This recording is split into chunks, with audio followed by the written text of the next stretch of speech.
ایک حدیث میں آتا ہے کہ جس کو دعا کی توفیق مل گئی اس کے لیے رحمت کے دروازے کھل گئے۔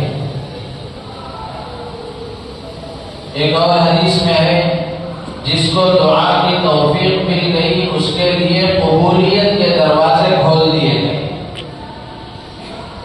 ایک اور حدیث میں ہے جس کو دعا کی توفیق مل گئی اس کے لیے جنت کے دروازے کھول دیے گئے۔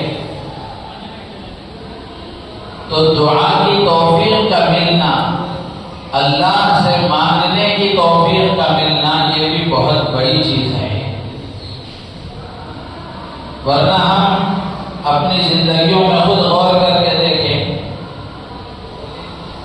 آدمی دنیا والوں کے سامنے شکوہ شکایتیں کرتا ہے، دنیا والوں کے سامنے اپنی ضرورتوں کا اظہار کرتا ہے، لیکن اللہ سے مانگنا اور اللہ کے سامنے اپنی ضرورتوں کا اظہار